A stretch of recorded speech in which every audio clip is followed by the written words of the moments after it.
ভালো করে কাপড়টা যদি নাক আর মুখে আমি ঢেকে রাখি, হাতটা যদি পরিচ্ছন্ন রাখি, তাহলে আর N95 নিয়ে আমার দরকার নেই আমার N95। খালি নাকটা আর মুখটা আমি যেন ঢেকে রাখি।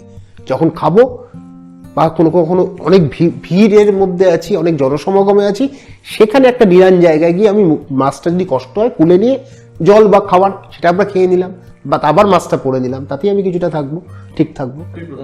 হ্যাঁ, কি করবে প্রথমেই বলবো না মিত্র, বন্ধু বলবো। কি করবে? বন্ধু বলবো।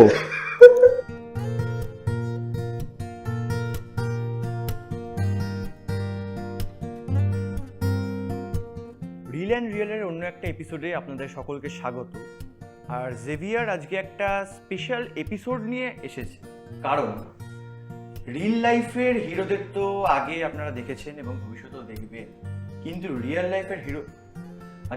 লাইফে যাদের জন্য রিল লাইফের হিরোরা বেঁচে আছেন বা আমরা সবাই বেঁচে আছি, তেমনই একটা মানুষকে নিয়ে আমি জেভিয়ার আজকে হ্যাঙ্গার ফিল্মসের রিল অ্যান্ড রিয়েলে এসেছি এবং বেশি না কথা বলে মানুষটার সাথে পরিচয় করাবো আপনার।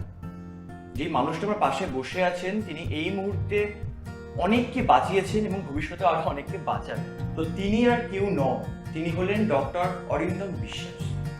আজ তার কাছেই আমি আছি, পাশে বসে তার, এবং সব কথা জেনে নেব তার কাছ থেকে কিভাবে এই করোনার সময় মানুষ বাঁচবে এবং কিভাবে তিনি আজকে ডাক্তার হয়ে উঠলেন, সব তথ্য জানবো আমি আজকে। তো স্যার, আপনি কেমন আছেন? সবাইকে নমস্কার জানাই, ধন্যবাদ। আমি ভালো আছি, চেষ্টা চালাচ্ছি মানুষ যাতে অসুবিধায় না ভোগে। রোগাক্রান্ত মানুষকে সারিয়ে তোলাটা আমাদের কর্তব্য, সেই কর্তব্য পালন করছি। বাহ। তো এবার স্যারের ছোটবেলাটা একটু জেনে নিই, মানে আজকে এত নাম করা একজন ডাক্তার ডক্টর অরিন্দম বিশ্বাস, তিনি কিভাবে আজকে এই ডাক্তার হলেন? তো স্যার, আপনার স্কুলিং লাইফটা কেমন কেটেছে? হ্যাঁ, তবে স্কুলিং লাইফ নিশ্চয়ই বলবো। আমি একটা কাহিনী বলবো, সেটা হচ্ছে ব্যাক বেঞ্চের থেকে সামনের সারিতে আসার যে একটা গল্প, সেটাই আমি বলবো। কারণ মানুষ তো দুঃখ পান ফলাফল ভালো না হলে। তো আমি ভালো স্কুলে নিশ্চয়ই ছিলাম, তারপরে উতরাই চড়াই জীবনে দেখেছি, তারপরে সামান্য ডাক চিকিৎসক হিসেবে নিজেকে মনে করি হ্যাঁ কিছুটা সাফল্য লাভ করেছি। আমার ছোটবেলাটা কেটেছে ক্যালকাটা বয়েজ স্কুলে, সেইখানে আমার পড়াশুনো, তারপরে ডাক্তারি, তারপরে অনেক সংগ্রাম সংঘর্ষের মধ্যে থেকে আজকে আপনার সাথে একটা বসে কথাবার্তা বলার মতন একটা জায়গা হয়েছে, সুযোগ হয়েছে। তো স্যার, এই ব্যাক বেঞ্চার, মানে আমরা স্কুলে প্রত্যেকেই টুকটাক ওই ব্যাক বেঞ্চে একটুখানি মজা বাওয়াল খেলি, এসব করি থেকে ছোটবেলায়। তো এই ব্যাক বেঞ্চার থেকে আজকে এত নাম করা একজন ডাক্তার হওয়ার জার্নিটা কেমন ছিল? দেখুন, স্কুলে তো প্রথম কথা পড়াশোনায় আমার খুব বেশি মন ছিল না, প্রথমেই বলে রাখি।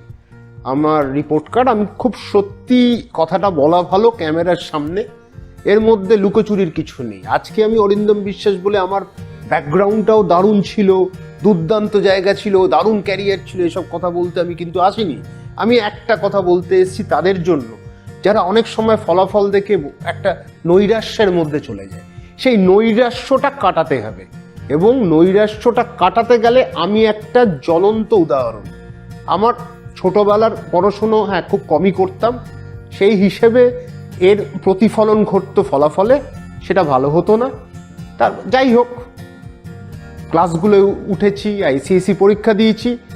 এইবার কিন্তু একটা ঘটনা সেখানে হলো, এমন একটা ফলাফল, আমি কিন্তু ক্যালকাটা বয়েজ থেকে সায়েন্স পাইনি, আমাকে চলে যেতে হয়েছিল অন্য স্কুলে। সেটা আমি উচ্চ মাধ্যমিকে করেছিলাম, সেইখান থেকে আবার প্রথমবার ধাক্কা খেয়েছিলাম। আমি কিন্তু প্রথমবার জয়েন্ট এন্ট্রান্সে প্রবেশিকা পরীক্ষায় পাইনি, তারপরের বার পেয়েছি। কিন্তু আমি ধরে রেখেছিলাম লড়াইটাকে।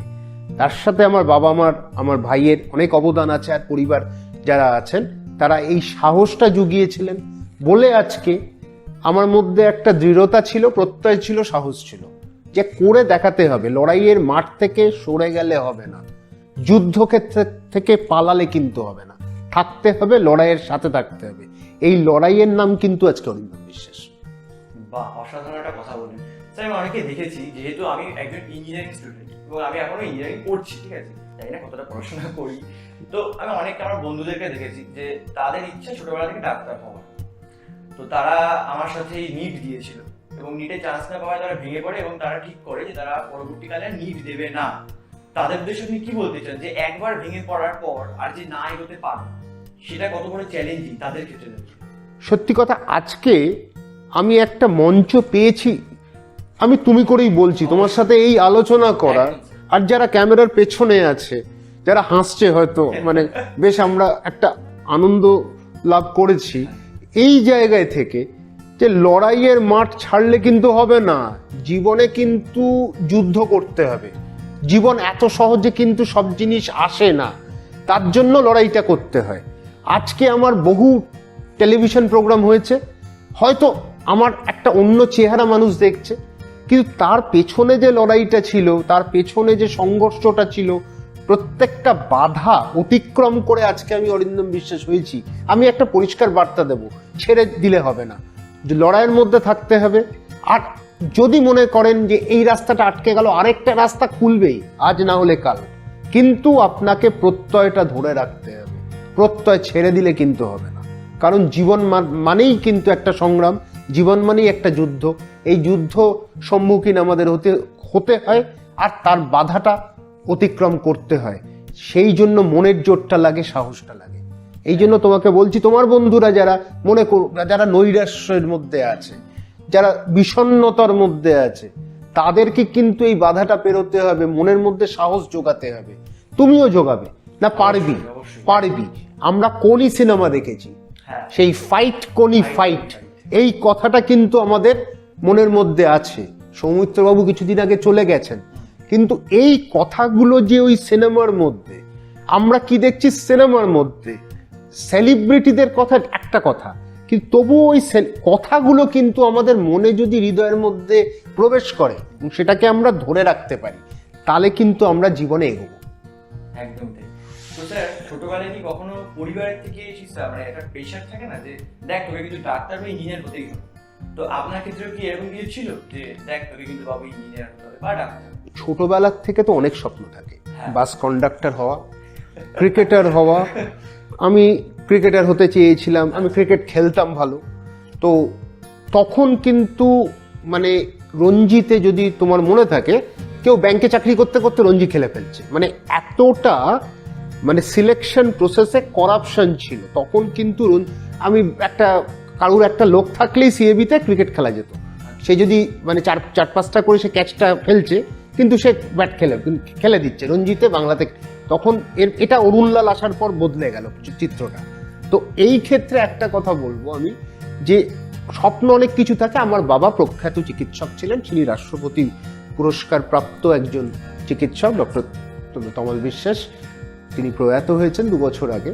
তো বাবার নিশ্চয়ই এটা বুঝিয়েছিল যে, কিন্তু প্রথম জীবনে কি সেটা ভাল লাগে যে বাবাকে পাচ্ছি না, বাবা রোগীর বাড়িতে চলে যাচ্ছে, যে সময়টা বাবার থাকার কথা সেটা পাচ্ছি না তাকে।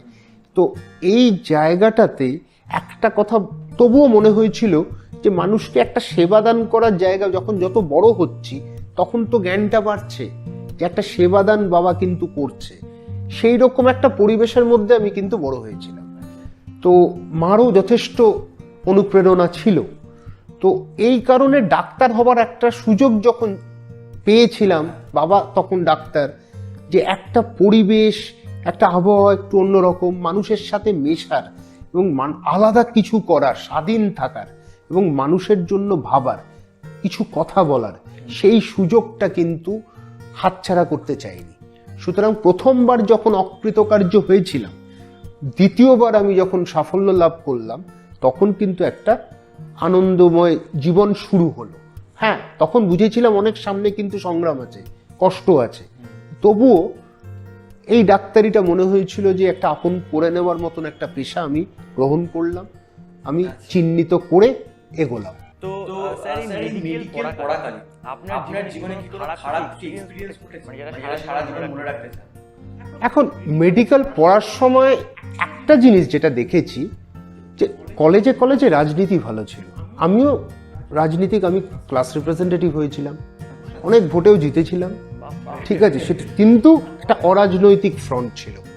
কিন্তু যেটা একটা জিনিস খারাপ লেগেছিল, শিক্ষকদের মধ্যে রাজনীতি, প্রত্যেককেও আমরা রাজনীতির ঊর্ধ্বে নই, কিন্তু এটাও ঘটনা আজকে আপনি অক্সফোর্ড ইউনিভার্সিটি বা কেমব্রিজ ইউনিভার্সিটিতে দেখুন, সেখানে কিন্তু অ্যাপলিটিক্যাল কনসেপ্টটা রয়েছে।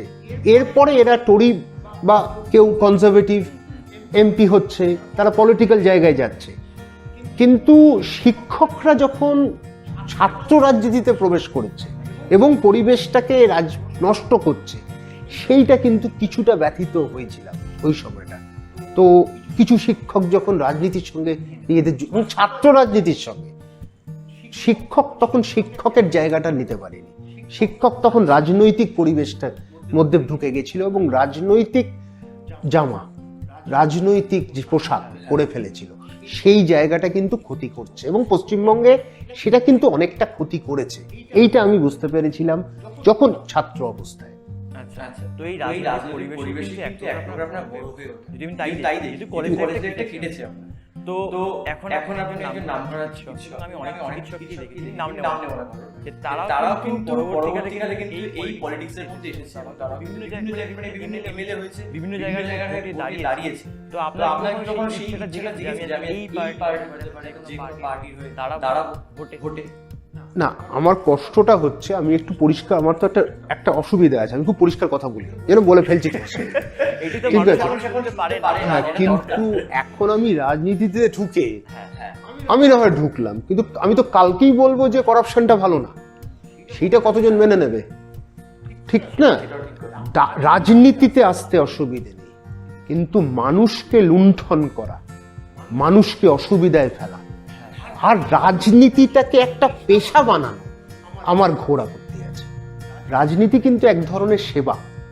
আমি একটা নীতি নির্ধারণ করছি যেটা মানুষের কাছে সেবাদান পৌঁছচ্ছে, আমি সেবাদান করছি ব্যক্তিগত, সেখানে রাজনৈতিকদের জায়গাটা অনেকটা বড়, তাদের পরিসরটা বড়, কিন্তু সেখানে আমি যদি স্বচ্ছতার সাথে, সততার সাথে যদি আমি সেবাদান করি, আমি নিশ্চয়ই রাজনীতিতে আসতে পারি।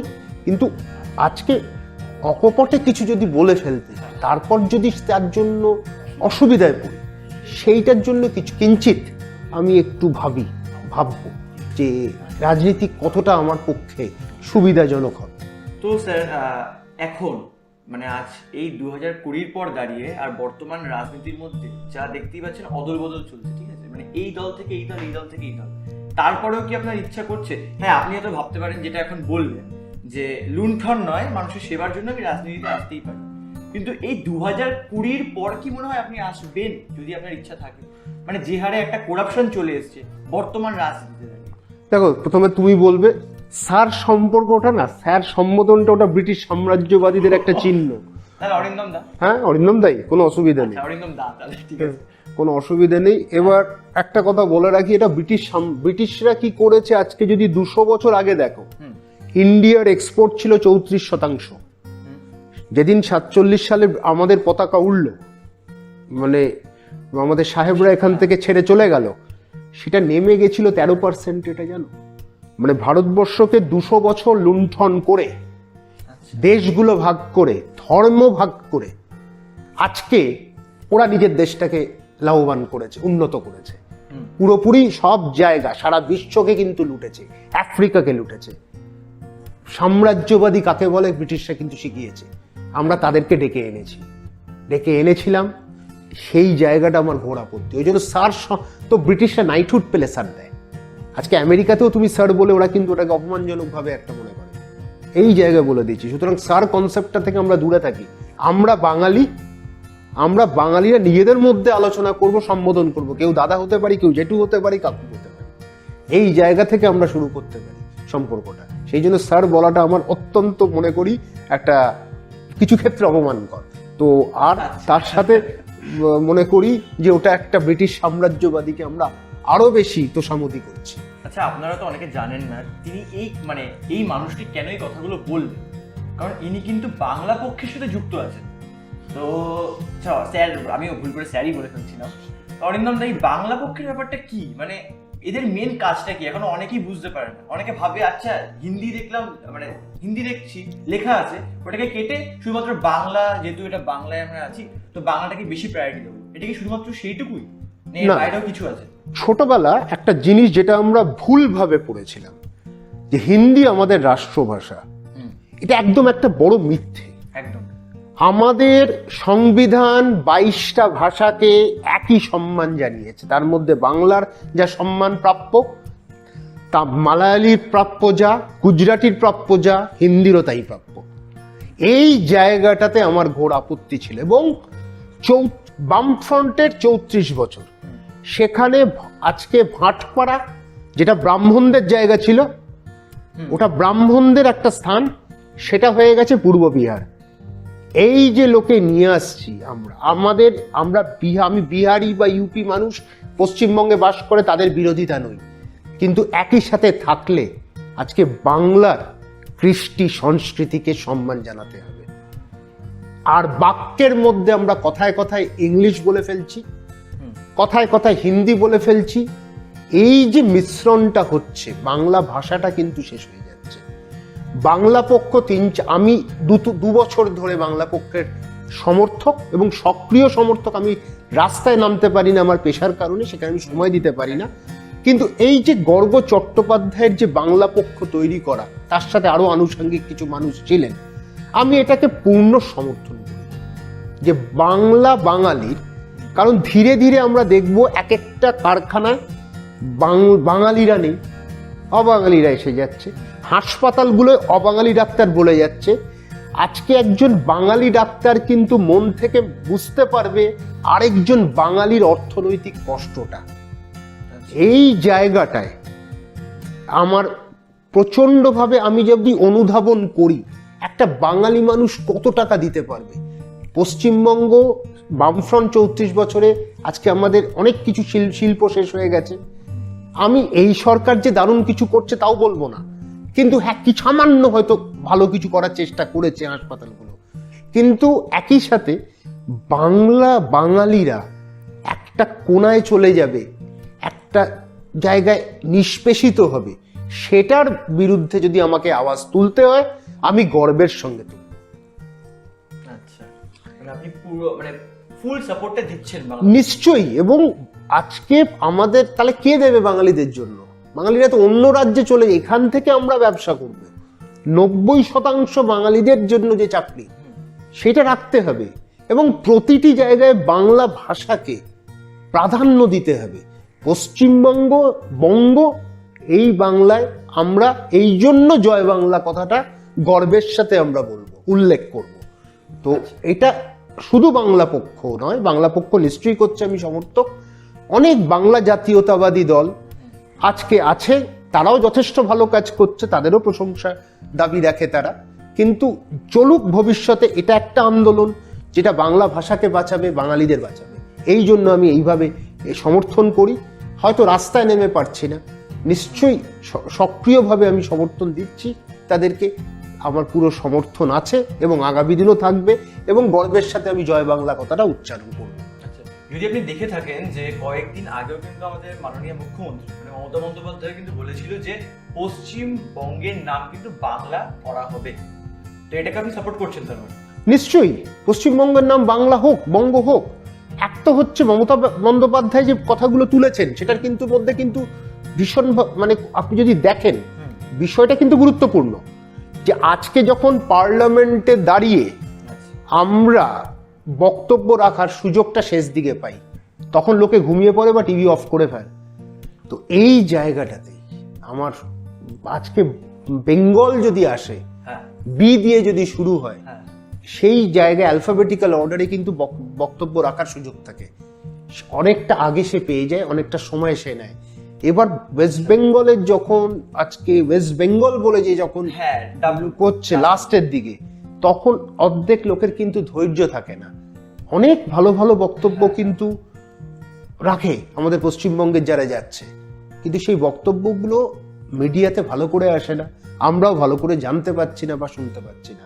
সকালের দিকে যখন সুযোগটা থাকে, তখন মানুষ অনেক একটা ভালো মনে শুনতে পারে, মনোযোগ দিয়ে শুনতে পারে তার বক্তব্যগুলো। পার্লামেন্টে কিন্তু খালি চিৎকার চেঁচামেচি হয় না, অনেক আলোচনা হয়। অনেকে ভাবে পার্লামেন্টে বুঝি শুধু বেঞ্চ বাজাচ্ছে এরকম ভাবে, সেটা একটা ইমেজ করে দেওয়া হয়েছে। সেটা তো ইমেজ নয়। আলোচনা, অনেক গুরুত্বপূর্ণ আলোচনা হয়, কিন্তু সেই আলোচনাগুলো সামনে আসে না, আমরা জানতে পারি না। কারণ আজকে 30% রাজনৈতিক ব্যক্তি, স্বচ্ছ ব্যক্তি যারা পার্লামেন্টে ঢুকেছে, বাকি জনদের যদি কনস্টিটিউশন অফ ইন্ডিয়াটাকে ঠিকমতো বলা হয় তারা বলতে পারবে না। এইরকম লোকও যাচ্ছে যাদের ক্রিমিনাল ব্যাকগ্রাউন্ড আছে। ক্রিমিনাল কখনো আজকে গিয়ে একটা লোকের রিপ্রেজেন্টেশন হতে পারে না। একটা সামান্য কিছু মানুষের কে তারা আজকে বলতে পারে যে আমি এদের প্রতিনিধিত্ব করছি, কিন্তু আজকে সমগ্র জাতির উন্নতির কথা একটা কোনো মানে ক্রিমিনাল বলতে পারে না। এটা কিন্তু ঘটনা। তার মানে আপনি সর্বক্ষণই বলেন মানে জয় বাংলা। নিশ্চয়ই বলবো, এটা গর্বের সাথে বলবো, এটা দিয়ে তোমাদের কোনো আমার বিন্দু মাত্র দ্বিধা নেই জয় বাংলা বলতে। আমি ভারতবর্ষের অঙ্গ হতে পারি, কিন্তু আমার আপনার পরিচয়টা কিন্তু বাঙালি হিসেবে থাকবে। আজকে আমি যখন হিথ্রো এয়ারপোর্টে একবার গেছিলাম, আমি কিন্তু ওখানে ইন্ডিয়ান, ওখানে একজন বাংলাদেশির সাথে বসে বাংলাতেই আমি ঘন্টার পর ঘন্টা, আমার ফ্লাইট 4 ঘন্টা বাদে ছিল, সেখানে কিন্তু তার সাথে আমি 3 ঘন্টায় বাংলায় কথা বলেছিলাম। আমি আমেরিকায় যখন গেছিলাম তখন কিন্তু আমি ওই বাংলাদেশি লোকের সাথে কথাটা কিন্তু বললাম বাংলাতেই। সেখানে একটা ভাষা কিন্তু মানুষকে কাছে আনে। সুতরাং হিন্দি রাষ্ট্রভাষা, জোর করে হিন্দি চাপানো, এই জায়গাটা আমার ভীষণ আপত্তি আছে এবং আমি সেটা প্রতিবাদ করে যাব। একদম অবশ্যই, মানে যে যেই মত নিয়ে থাকতে ভালোবাসে সেই সেই মত নিয়ে এগোতে ভালোবাসে, সেটা করা উচিত। আচ্ছা, এইসবের বাইরে গিয়ে এবার অন্য একটা প্রশ্নে আসে যে বর্তমানে হাসপাতালের অবস্থা খুবই খারাপ। কারণ আমরা দেখতে পাচ্ছি এই করোনার বাইরে গিয়ে, যখন করোনা আসেনি তার আগে গিয়েও বিভিন্ন যখন মানে কি বলবো অপারেশনের জন্য বিভিন্ন প্রাইভেট হসপিটালগুলো যদি আমি বলি, যে তাদেরকে মানে দাবি করা হয়, নর্মাল লোকগুলো দাবি করে যে তারা নাকি একটা হিউজ অ্যামাউন্ট চেয়ে বসে, এবং সরকারি হাসপাতালে গেলে সেই লেভেলের তারা চিকিৎসা পায় না। তো তোমার কি মনে হয়? দেখো, একটা কথা, সরকারি হাসপাতাল খারাপ হয়েছে বলেই তো বেসরকারি হাসপাতাল এরকমভাবে প্রাধান্য পেয়েছে। আজকে বেসরকারি হাসপাতাল তো কোনো জায়গাতেই আসতে পারতো না যদি সরকারি হাসপাতাল ঠিক থাকতো। সরকারি হাসপাতালের পরিকাঠামোর অবক্ষয় যত হয়েছে দিন দিন, সেটা বহুদিন ধরে দেখেছি। এই যে অবক্ষয়টা হতে থেকেছে, খারাপ হয়েছে, সাধারণ মানুষ যারা চেয়েছে মানুষজনকে সেবা দান করা, পরিবারের আরেকজন যে অসুস্থ হয়ে পড়েছে তাকে সেবা দান করা, তখন সে ছুটে গেছে নার্সিংহোমে। আজকে তো মানে ব্যাঙের ছাতার মতন নার্সিংহোম দেখবে, কিন্তু সেখানে তুমি না পরিকাঠামোটা দেখেছো, খরচ তম্বা পড়ে যাচ্ছে। সেখানে নার্সিং কারা আছে, তারা কি কোনো, তাদের কি নার্সিং ডিগ্রি আছে, এটা নিয়ে তদন্ত হোক না। আমরা যেরকম অনেক সময় আমরা ভুইফোর ডাক্তারদের ধরা হয়েছে মাঝখানে, সেখানে নার্সিং, আজকে এইসব নার্সিংহোমগুলোতে নার্স আছে যারা, তারা কি ঠিকঠাক নার্স? এটা হচ্ছে, সেটা হোক না। এইটাই তো স্বচ্ছতা দরকার রাজনীতির। আমি একজনকে নার্স বলে এগিয়ে দিলাম, সে হয়তো নার্সের কিছুই জানে না, কিছুই জানে না। আজকে আমেরিকা কিন্তু এই জায়গাটা চিন্তা করো, আজকে কোভিডের জন্য আমেরিকার কার পার্কিংটা টেন্ট করেছে কোভিড পেশেন্ট ওখানে ঢোকানোর জন্য। ফেসবুকে অনেকে মানে ভাইরাল এগুলো ছবি। এটা লস অ্যাঞ্জেলেস, ক্যালিফোর্নিয়া, তুমি ওয়াশিংটন, এই সব জায়গায় চলছে, এখন আমেরিকায় চলছে। আমরা ভারতবর্ষে নির্বাচন আসছে বলে কোভিডটা ভুলে গেছি, কিন্তু আমেরিকা কিন্তু বলছে নতুন করে লকডাউন। এঞ্জেলা মার্কেল জার্মানির নতুন করে লকডাউন ঘোষণা করেছে। এইবার যেটা হচ্ছে, জায়গা নেই, কিন্তু তারা এর মধ্যে থেকে তারা চিকিৎসার সাথে কিন্তু কোনো রকম গাফিলতি দেখায়নি। সেখানে অস্ট্রেলিয়া থেকে নার্স এনে তারা কিন্তু কাজ চালাচ্ছে। এইবার বুঝতে পারছো আমাদের ভারতবর্ষে অপ্রতুলতা। যদি কলকাতা বাংলার কথা চিন্তা করো, নার্সিং একটা অসুবিধা। মানুষ এই রাজ্য থেকে ছেড়ে চলে গেছিল ভেলোরে, একসময় ম্যাড্রাসে, তো কেন গেছিল?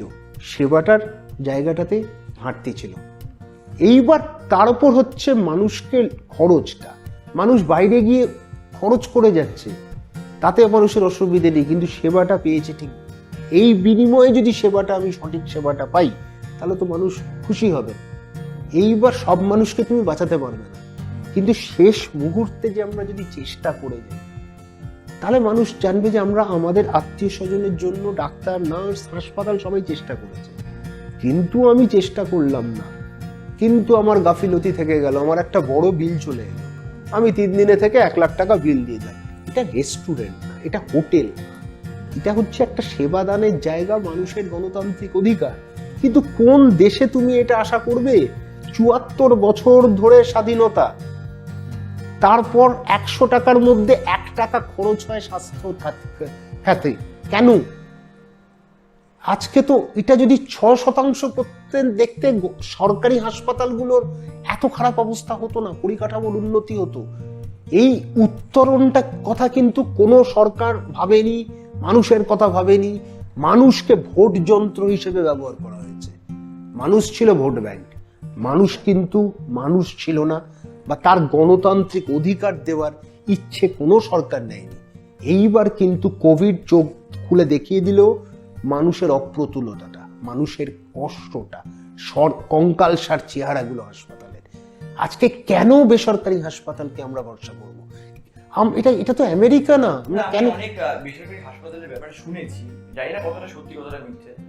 অনেক হাসপাতাল নাকি কি করেছে না, রোগী অনেকদিন আগে মারা গেছে, তাকে ভেন্টিলেশনে রাখার পর সেখান থেকে টাকা কামানোর জন্য মানে পরিবারকে বলেনি, এটা এক প্রকার বিজনেস। তো আপনি কখনো মনে হয়নি না আপনি, আচ্ছা আপনি না, তোমার অরিন্দম অনেকক্ষণ আগেই বলেছে, তোমার কখনো মনে হয়নি এর ব্যাপারে আমি একটুখানি মানে শাউট আউট দেব? দেখো, এটা আমি অনেকবার বলেছি, এই ন্যাক্কারজনক ঘটনাগুলোর জন্য আমি তীব্র প্রতিবাদ করেছি, কিন্তু আমি তো একা নয়, সারা ভারত, পশ্চিমবঙ্গের কোণা থেকে এই আওয়াজ উঠে আসতে হবে। এইখানে ঘটনাটা হচ্ছে তুমি যেটা বলছো, বেশিরভাগ চিকিৎসক কিন্তু তারা চেষ্টা করে সততার সাথে সেবাদান করা। একটা শ্রেণীর মানুষ আছে, দেখো প্রত্যেকটা যদি পেশায় দেখো নৈতিকতার স্খলন হয়েছে। পুলিশ, মিডিয়া, আইনজীবী, কেউ, শিক্ষক, যেটা তোমাকে প্রথম থেকে বললাম, শিক্ষক রাজনীতির সাথে নেমে গেল, তাকে আর সে পড়াবে কখন? রাজনীতি নিশ্চয়ই সে করতে পারে, যে রাজনৈতিক মত সে পোষণ করতে পারে, রাজনৈতিক বক্তব্যটা কলেজের দেয়ালের বাইরে গিয়ে বলবে, ভেতরে না। তো এই যে সব জায়গায় যে নৈতিকতা স্খলন হয়েছে, মেডিকেল প্রফেশনটা যদি তুমি দেখো, ডাক্তারি পেশাটার মধ্যেও কিন্তু এই স্খলন হয়েছে, কিন্তু এটা সামান্য শতাংশ, একটা দুটো ঘটনা। তাই জন্য মানুষ, সত্যি কথা, এই একটা দুটো ঘটনা অত্যন্ত দুঃখজনক, বেদনাদায়ক, কিন্তু এই যে বেদনার সাথে তুমি যেটা বলছো, আজকে বেদনার সাথে আমিও এটা মনে করি যে এই চিত্রটা পাল্টানো দরকার, চিকিৎসায় স্বচ্ছতা আনা দরকার। কিন্তু মানুষ কোথায় যাবে? একটা কোর্ট থেকে আদেশ পেতে 12 বছর লেগে যাচ্ছে, কখনো 14 বছর লেগে যাচ্ছে। এই যে হাতরাসের আজকে ধর্ষণের কাহিনীটা যে তুমি শুনছো, মামলা শুরু হলো, হয়তো এরপর আমার তখন 65 বছর বয়স হয়ে যাব, তখন 15 বছর পরে মনে পড়বো হাতরাসে 15 বছর আগে একটা ঘটনা ঘটে।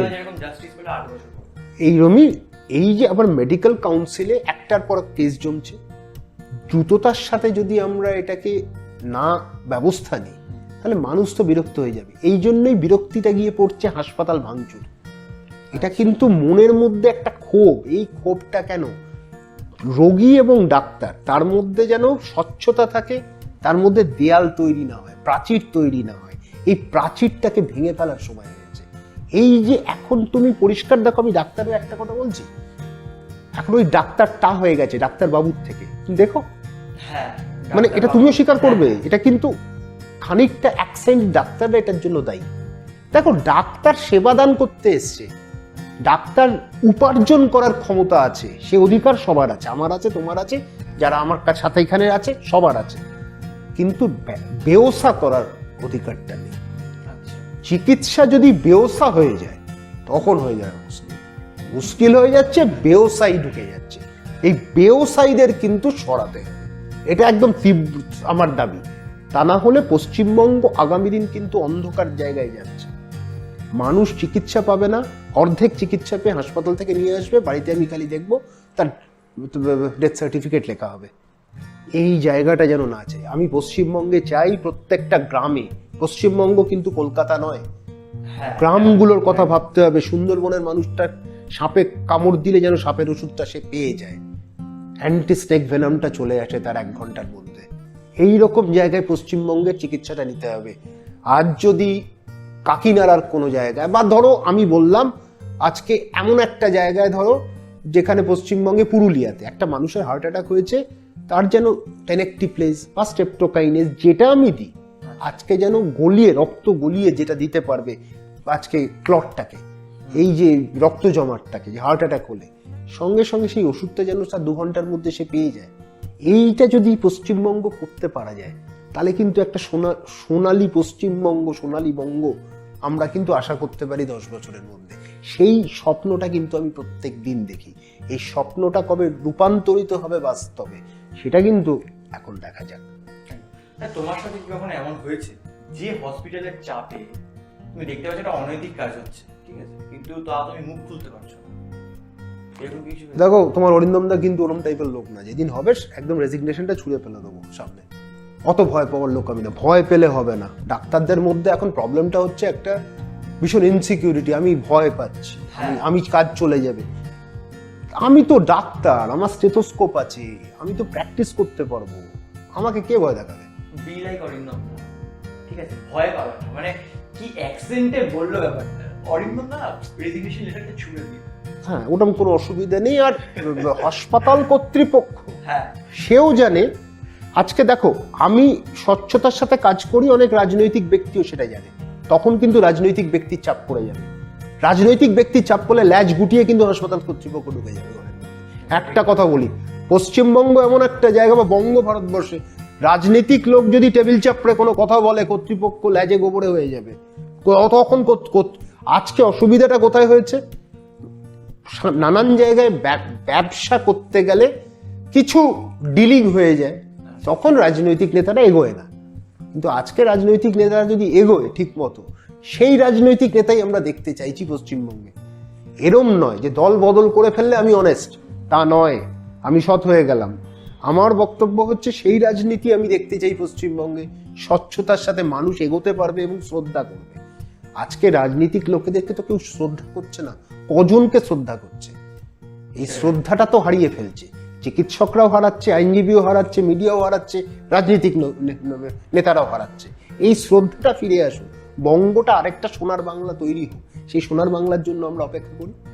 আচ্ছা আচ্ছা, অনেকে এই কোভিড-19 নিয়ে অনেক, ঠিক আছে, মানে নানামণি নানা মত, তো N95 কি সবার জন্য?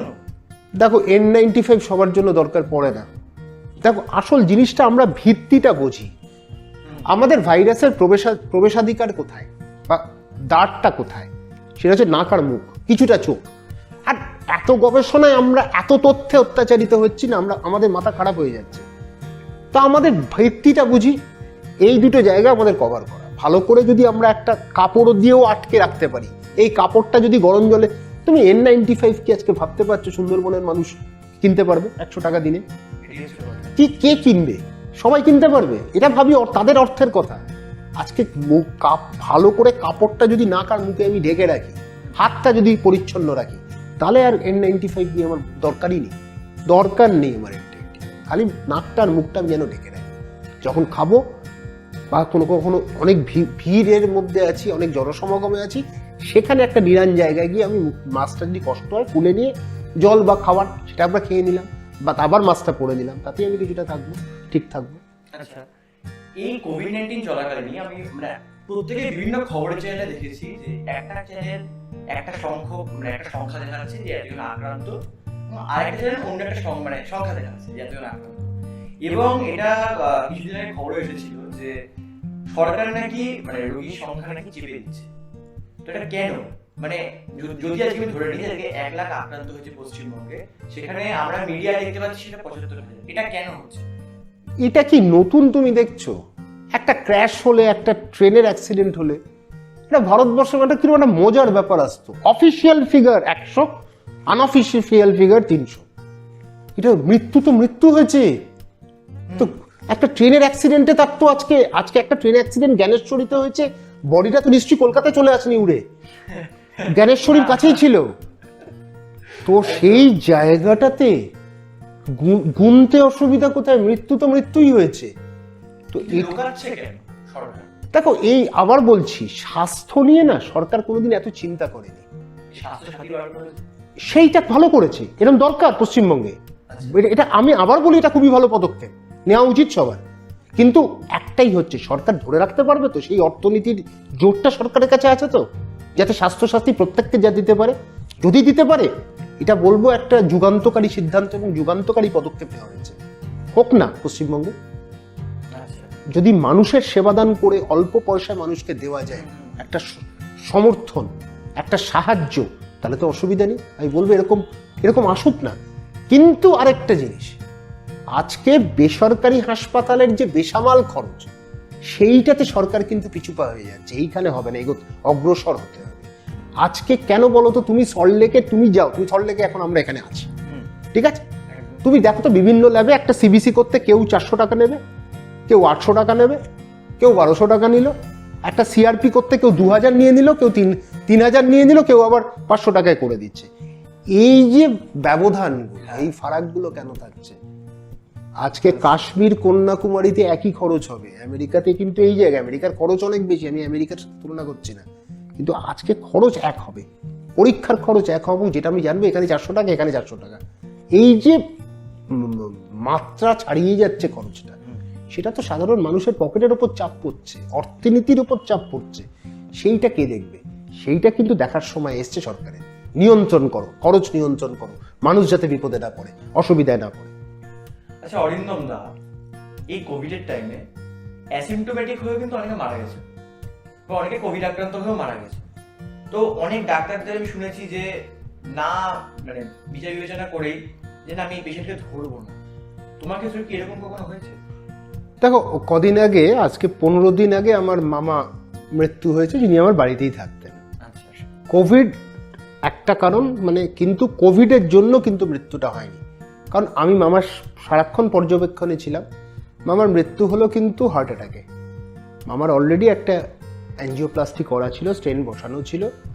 এই মৃত্যুটা কিন্তু পরিষ্কার আমার চোখের সামনে যেটা ঘটলো, সেটা কিন্তু আরেকটা হার্ট অ্যাটাক হাসপাতালের মধ্যেই হয়েছে।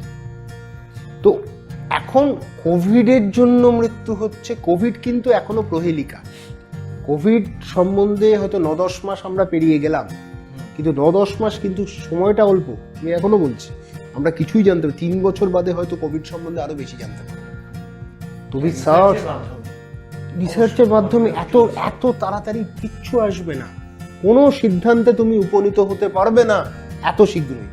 সবাই বলছে কোভ্যাক্সিন চলে আসবে, এই ভ্যাকসিন আসবে, কিন্তু আরো কোভিড সম্বন্ধে জানতে গেলে আরো সময় দিতে হবে, বিজ্ঞান জগৎকে আরো সময় দিতে হবে। তাদের অনুসন্ধান করে বার করা এবং একটা সিদ্ধান্ত নেওয়া, সিদ্ধান্তটা বার করা, সেটা প্রমাণ করা, সেটা কিন্তু সময় সাপেক্ষ। এত তাড়াতাড়ি কিন্তু কিচ্ছু হয় না। আরেকটা কথা বলে রাখি, তুমি যেটা বলছো যে ভ্যাকসিন, হ্যাঁ ভ্যাকসিন আসাটাই কাগজে কলমে অনেক দিন হয়েছে। এবার আমি চিকিৎসক হিসেবে বলবো, এবার ভ্যাকসিন আসুক, যা হবে হবে, আগে ভ্যাকসিন আসুক। কারণ একটা জিনিস তোমাকে খুব স্পষ্ট করে বলে দিচ্ছি, ভ্যাকসিন আসা, আজকে আমি ভ্যাকসিন নিলাম, 4 সপ্তাহ পরে ভ্যাকসিন নিলাম, আমি খোলা বাজারে ঘুরে বেড়ালাম যে আমার আর কোভিড হবে না, তা নয়। ভ্যাকসিনের কাজ কিন্তু 6 থেকে 9 মাস লাগে, এটা কিন্তু মাথায় রাখতে হবে। এটা স্পষ্ট করে দিচ্ছি, যারা শুনবেন, যারা দেখবেন, শুনে নিন, এইগুলো শুনে নিন, এই বুঝতে পেরেছো? টোটকাগুলো কিন্তু পাবেন না, অরিন্দম দা দিচ্ছে এইগুলো। সুতরাং এই জায়গাটা মজার না যে আমি ভ্যাকসিন নিলাম, আমি কাল থেকে ঠিক হয়ে গেলাম। আচ্ছা, না, আমাকে কিন্তু 6 মাস অপেক্ষা করতে হবে, আমার সেই রকম অ্যান্টিবডি শরীরে আছে, তারপর ভ্যাকসিন কাজ করতে শুরু করবে। সেরকম ইমিউনিটি তো গেইন করতে হবে। হ্যাঁ, সেই 6 মাস ভ্যাকসিন নেওয়ার পরেও কিন্তু 6 মাস আমাদের কিন্তু নিস্তার নেই। আমাদের কিন্তু সেই নিদান, স্বাস্থ্যবিধান যা যা সরকার বলেছে, বা আমরা যারা সর্বক্ষণ বলে গেছি, সেইগুলো কিন্তু শুনতে হবে, পালন করতে হবে। আচ্ছা, মানে এইগুলোই কিন্তু না করলে কিন্তু চাপের একটু। না, চাপের তো আছেই, চাপের তো আছে। কোভিডের মৃত্যু মিছিল চলছে বাংলাতে, এখন বেশ কিছুদিন কোভিড নিয়ে আলোচনা হবে না, কারণ নির্বাচন আসছে, আর 5 মাস পরে আমরা নতুন সরকার। বন্ধ হয়ে গেছে কিন্তু খবর আছে। হ্যাঁ, সেটা কিন্তু দুঃখের। সেটা কিন্তু যে আজকে কোভিড নিয়ে মানুষকে কিছু কথা বলবো, আমি বলছি না, কোভিড নিয়ে একটা দুটো খবর হলো যথেষ্ট, কিন্তু একেবারে কোভিড ভুলে গিয়ে আমরা নির্বাচন নিয়ে, কে কোন গুজরাট থেকে আসছে, কে কোন দিল্লি থেকে আসছে, বক্তৃতা দিয়ে চলে যাচ্ছে, তাদের বক্তব্যটা আমরা সামনে রাখছি, কে দল বদল করছে, জার্সি বদল করছে, কিন্তু আমি আসলে একটা রোগ যেখানে মানুষকে মৃত্যুর দিকে ঠেলে দিচ্ছে সেটা ভুলে যাচ্ছি, সেটা হলে হবে না। না, মানে তুমি এখন যদি দেখো, ঠিক আছে, এখনো কিন্তু আমি দেখতে পাচ্ছি বাস ট্রামে দাদা আমরা ছোবেন না, কিন্তু একটা ভীতি একটা থেকেই গেছে মানুষের মধ্যে। তো এটা কি মানে আজীবন থাকবে এরকম? কারণ দেখো, মানুষ ব্যাপারটা কি বলতো, একটা জিনিস যখন মানুষ ধরে নেয় না, আচ্ছা এটা আজীবন চলবে, আজীবন, মানে আজীবনের উপর ভিত্তি করে কিন্তু মানুষ এগোবে। আমি দেখছিলাম, আমি যখন একদিন মেট্রোতে উঠেছি, লোকটা দাঁড়িয়ে আছে এবং লোকটার গায়ে টাচও হয়নি, ঠিক আছে, তাও লোকটা বললো দাদা গায়ে টাচ হয়েছে, এরকম ভাবে করলে কি করে হবে বলুন তো, 3 জনের জায়গায় 4 জন বসছেন। তো এটা কি কোথাও গিয়ে কি একটা মানে একটা ম্যানিয়া টাইপের হয়ে যাচ্ছে, বা লোকজন কি অকারণে প্যানিক করছে? দেখো, একটা কথা আবার আমি বলছি, জনসমাগম হলে হওয়ার সম্ভাবনাটা আছে, এটা প্রবলভাবে, এটা নিয়ে কোনো সন্দেহ নেই। কিন্তু একটা কথা তোমাকে বলে দিই, আজকে এই কুসংস্কারে কিন্তু আমরা অনেক দিন ধরে সম্মুখীন হয়েছি। আজকে সতীদাহর মতন একটা প্রথা ছিল, যেটা পরে বিলুপ্ত হয়েছে। সাহেবরা চেষ্টা করেছে, পরে রাজা রামমোহন রায় এটা এই বিষয়ে গিয়ে ইংল্যান্ডে প্রাইভি কাউন্সিলকে বলে বিষয়টাকে কিন্তু একদম এটাকে এইটাকে আইনগত হিসেব করে বন্ধ করে দিয়ে দিল। এইবার তুমি যদি দেখো, আজকে কিন্তু কুসংস্কারের বিরুদ্ধে খালি রাজা রামমোহন রায় বাংলার কিছু মানুষ নয়। তুমি আজকে একটু ইতিহাসটা পেছন দিকে যাও, 1870 সালে একজনের জন্ম হয়েছিল, তার নাম হচ্ছে বিরসা মুন্ডা। সে আদিবাসী একজন, ঠিক আছে। 1895 সালে তাকে গ্রেফতার করা হয়। তারা কি কথা বলেছিল তখন থেকে, যে খ্রিস্টান মিশনারি, তাদের একটা উদ্দেশ্য নিয়ে তারা এসছে ভারতবর্ষে, তারা কিন্তু মানুষের সেবাদান করছে, দেখানো করছে। আর দ্বিতীয়ত হচ্ছে, আমরা যে মদ্যপান করে শরীরটাকে নষ্ট করছি তার বিরুদ্ধে জেগে ওঠে। আর তৃতীয়ত হচ্ছে ব্ল্যাক ম্যাজিক, এই যে আমাদের কুসংস্কার, এর বিরুদ্ধে আজকে 1895 সালে বিরসা মুন্ডা এই কথাটা বলছে। তো বুঝতে পারছো, ভারতবর্ষের এই জ্ঞান লাভটা, সচেতন কিন্তু ভারতবর্ষ হচ্ছিল, সব শ্রেণীর মানুষ হতে পারে।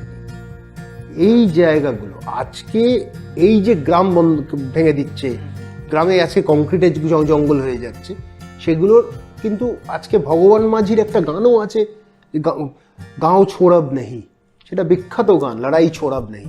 তো এই যে কথাগুলো বিরসা মুন্ডাকে উদ্দেশ্য করে তুমি যদি দেখো, ভারতবর্ষের সমগ্র জ্ঞানী লোকেদের কিন্তু অভাব ছিল না, যারা এই কুসংস্কারের বিরুদ্ধে কিন্তু আওয়াজ তুলেছিল একটা সময়। কিন্তু এই আওয়াজটা সব মানুষের কাছে পৌঁছচ্ছে না। আজকে আরো সহজে পৌঁছানোর কথা, কিন্তু এখনো ছুঁয়োনাছি করে দিচ্ছি।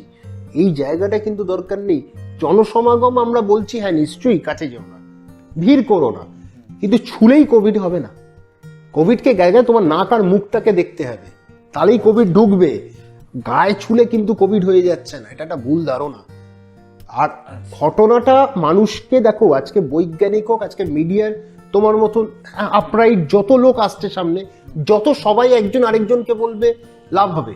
কিন্তু আমরা না মাঝে মাঝে সেলিব্রিটিদের দিয়ে বলাই, যারা ওই হাতটা নাড়ে, কিছু টাকা নিল করে সেলিব্রিটি, ওই জন্য সেলিব্রিটি ব্যাপারটা বন্ধ করে দিতে বলছি। সেলিব্রিটিদের দ্বারা দিয়ে কিছু হয় না, আম আদমি সেলিব্রিটি হয়ে যায় এখানে। আম আদমি একজন 10 জনকে এই বার্তাগুলো পৌঁছাবে। আচ্ছা, তো কয়েকদিন আগে পেপারে দেখছিলাম, এটা নিয়ে ফেসবুকে অনেক মিমস হয়েছে, যে করোনা ভ্যাকসিন নেওয়ার পর, মানে কোভ্যাক্সিন নেওয়ার পর নাকি 40 দিন মদ্যপান করা যাবে না। এটা কি মানে সত্যি, না এগুলো জাস্ট এমনি মার্কেটিং এর জন্য? না, মদ্যপান কেন বলে, মদ্যপানের সাথে তোমার যে প্রতিরোধ করার ক্ষমতাটা না কিছুটা খর্ব হয়, সেই কারণে আজকে মদ্যপানটার কথাটা খুব পরিষ্কারভাবে বলা হয়েছে যে মদ্যপান এই সময়টা না করাই ভালো। তাহলে প্রতিরোধ করার যে ক্ষমতা, সেটা যদি খর্ব হয়, তোমার তো লাভ নেই। তোমার তো কোভিডকে প্রতিহত করতে হবে শরীরকে, সেইটা শরীরকে সেই সময়টা দিতে হবে, শরীরকে সেই জায়গাটা দিতে হবে, আর শরীরকে সেই শক্তিশালী করে তুলতে হবে।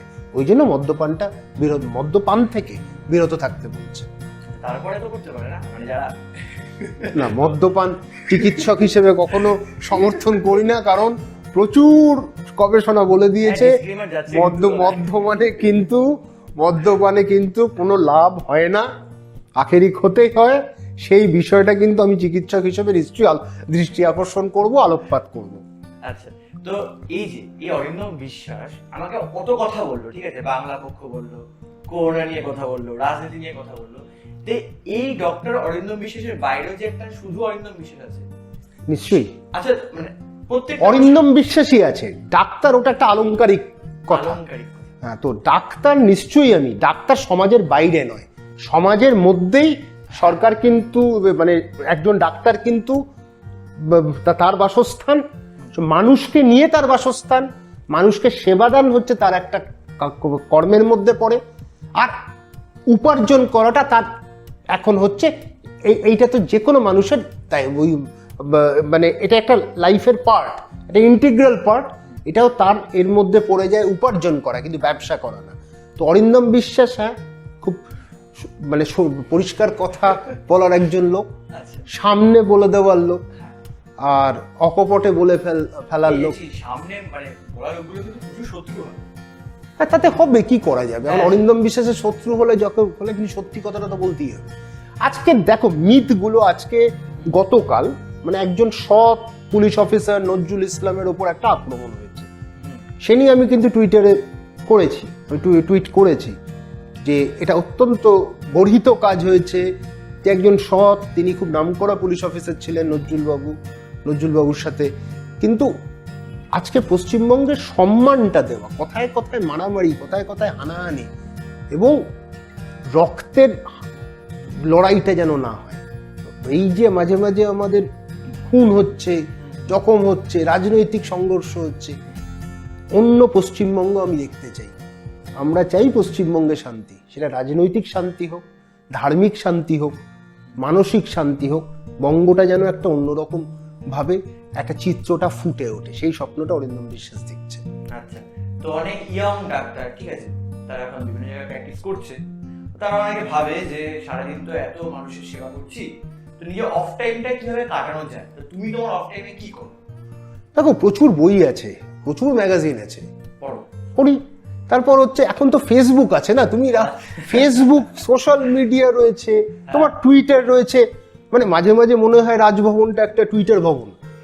রাজভবনটা টুইটার ভবন মাঝে মাঝে মনে হয় আমি যে রাজভবনটা যদি কালকে যদি আইটি অফিস হয়ে যায়, আমি তো অবাক হবো না যে রোজ টুইটার করে, দিনে 2টো করে টুইটার দেখছি, তারপর 4টে করে টুইটার। তো এই জায়গা থেকে আমার বক্তব্যটা হচ্ছে, আমি রাজভবনকে খারাপ বলছি না, বা টুইটার করাটাকেও খারাপ বলছি না, কোনো কিছু খারাপ বলছি না, সম্মান শ্রদ্ধা জানিয়ে বলছি। কিন্তু এই যে আমি একজন দেখলাম কমেন্ট করেছে যে টুইটার ভবন হলে খারাপ হয়, তো আমার বক্তব্যটা হচ্ছে স্পষ্ট। আজকে দেখো একটা জিনিস, আজকে রাজভবনের একটা নিশ্চয়ই শ্রদ্ধার জায়গা, খুব ভালো জায়গা, সংস্কৃতির জায়গা, এবং আমরা শ্রদ্ধা করি, পশ্চিমবঙ্গে একটা বড় জায়গা এগুলো। কিন্তু আমি আমার কাজটা যেটাই করব, সেটা যেন সবাই কাছে মানে অন্যরকম বার্তা না দেয়। এই বার্তাগুলো, আজকে সামাজিক বার্তাগুলো যেন সত্যর সাথে বার্তা থাকে। অনেক অসত্য বার্তা সামনে এসে যাচ্ছে, সেইগুলো কিন্তু খারাপ।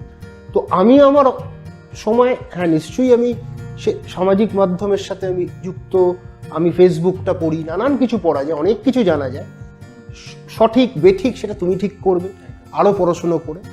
তো এই জায়গাগুলো যখন তুমি শেষমেশ একটা জায়গায় আমি এলাম, আমাকে পড়াশুনোটা প্রচুর করতে হবে, ডাক্তারি পড়াশুনো যেরকম আমি করি, আমি অন্যান্য বইও পড়ি, তাতে সময়টা কেটে যায়।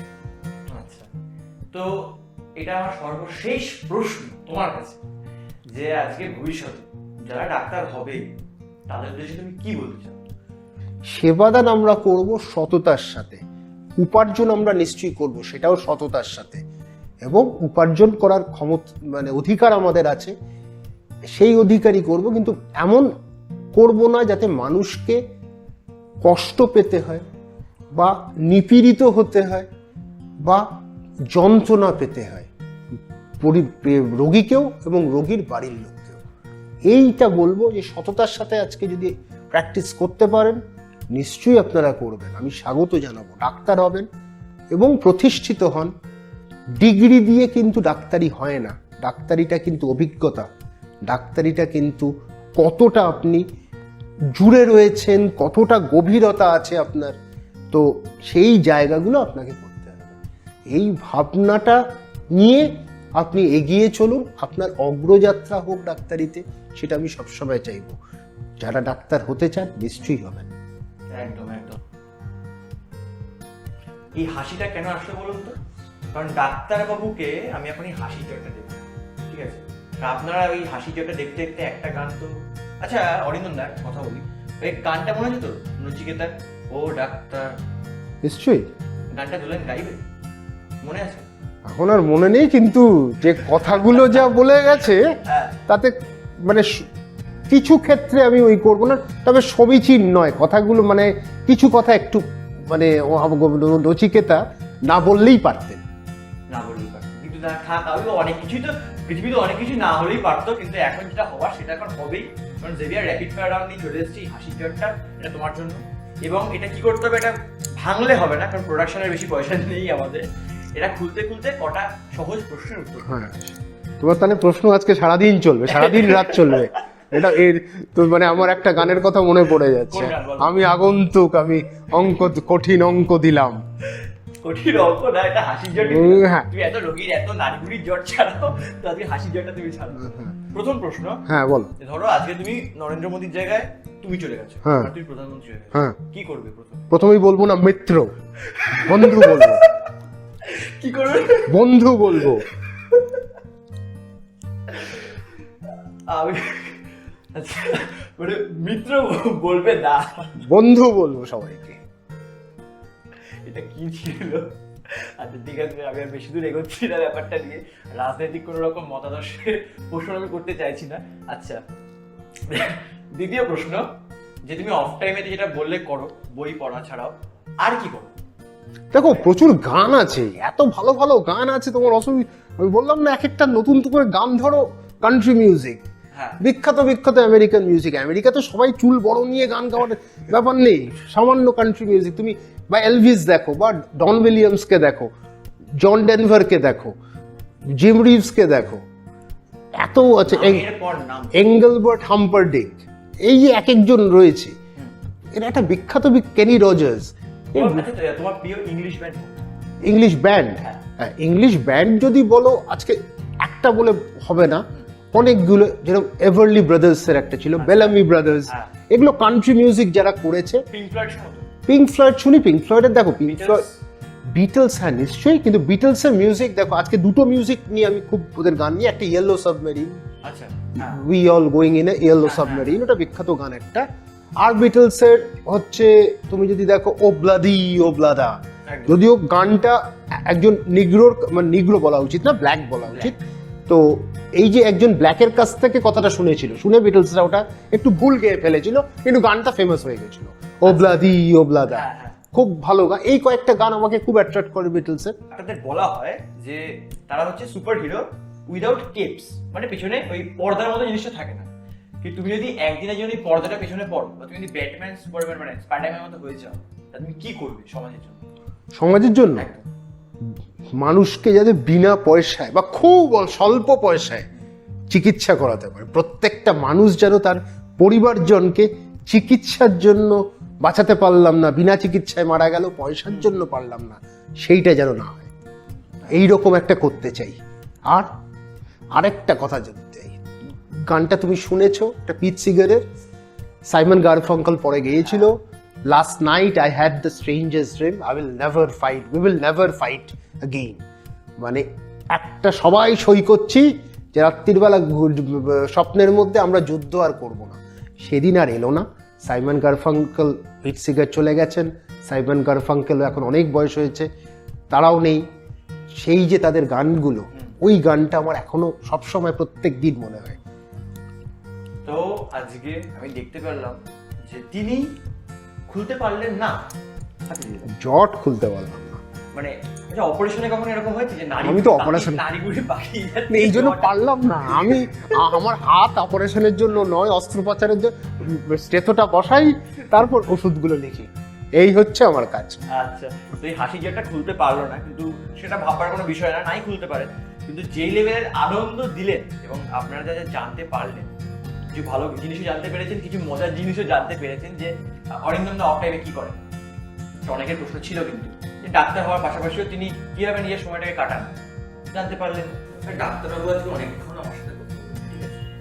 ডাক্তারবাবুকে যদি এখন আমি না খাইয়ে ছাড়ি, সেটা একটা অমানবিক কাজ করা, ঠিক আছে। জেভিয়ার তো এটা করতে পারে না, আর তার একটু টুকটাক যদি ব্যবস্থা করা যায় ডাক্তারবাবু, চল ঠিক আছে, কোনো অসুবিধা নেই, মানে আমার অ্যাপেটাইটটাও সেই হিসেবে কম। অ্যাপেটাইটটা কম হলে তো হবে না, একটু বাড়াতে হবে। আছে, আচ্ছা ভালোই আছে, কিন্তু আমি তো ভালো নেই, আর ভালো নেই বলি কিক্সল্যান্ডের তরফ থেকে এই গিফট হ্যাম্পার।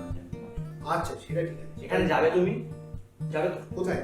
এটা কেক, মানে কিক্সল্যান্ডে, কিক্সল্যান্ডে কি কেক খেতে হবে? ও ঠিক আছে, প্রিয় ফ্লেভার, তাহলে খাইয়ে দেবো ওকে সাথে। আচ্ছা আমাকে কোনো অসুবিধা নেই। আমি তাহলে যাবো তোমার সাথে, এটা রেখে দাও। একদম, থ্যাংক ইউ। Thank you. আচ্ছা, আরো কিছু দিতে চাই? আর কিছু দেবে? ওই তো কথা বলি আমরা কেটে গেল। তুমি গাড়ি নিয়ে এসেছো যখন, গাড়ি আছে ভর্তি করে পাঠাবো। কেন দরকার বাবা, আমার ছোট গাড়ি। ডাক্তারবাবু অনেক বড় গাড়ি, ভাবতে পারছেন না? ওই ছোট্ট একটা মানুষই স্যালারিও, তাতে তুমি কি ঢোকাবে গাড়ির মধ্যে? অনেক কিছু ঢোকানো যায়, দেখবেন। তোমাকে নিয়ে ঘুরিয়ে আসতে পারি। ও আচ্ছা, দেখবেন কি ঢোকানো যায়। আরেকটা জিনিস ঢোকানো যায়, সেটা হচ্ছে আজ তো কেক ঢোকানো যায় গাড়িতে। কেক ঢোকাবে? একদম। আর এই কেকটা হচ্ছে এই যে কেক স্ট্যান্ডার্ড কেক। আচ্ছা ঠিক আছে, এটা তোমার জন্য। ঠিক আছে।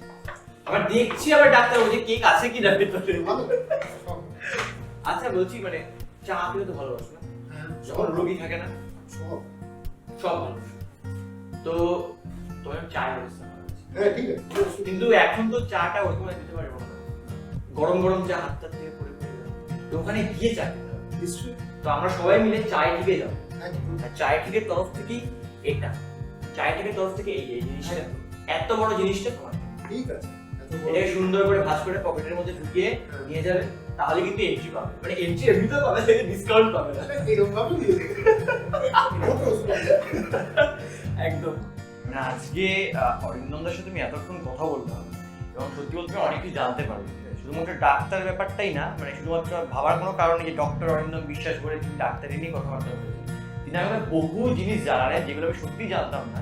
সেটা রাজনীতি হতে পারে, সেটা বাংলা পক্ষেরও কিছু গল্প হতে পারে, বা অন্যান্য কিছু গল্প হতে পারে। বর্তমানে সমাজের যা অবস্থা সেটা উনি কিন্তু সম্পূর্ণভাবে তুলে ধরলেন রিল অ্যান্ড রিয়েলে।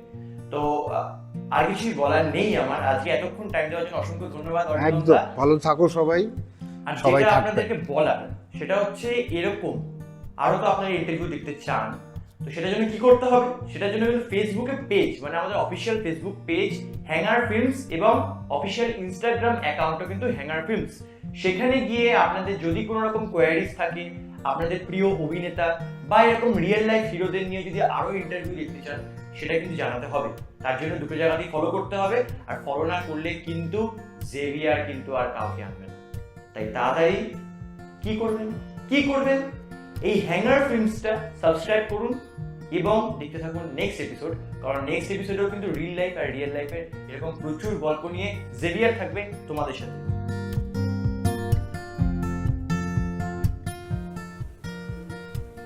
হ্যাঙ্গেল ফিল্মস আমি সাবস্ক্রাইব করলাম, আপনারা করছেন তো?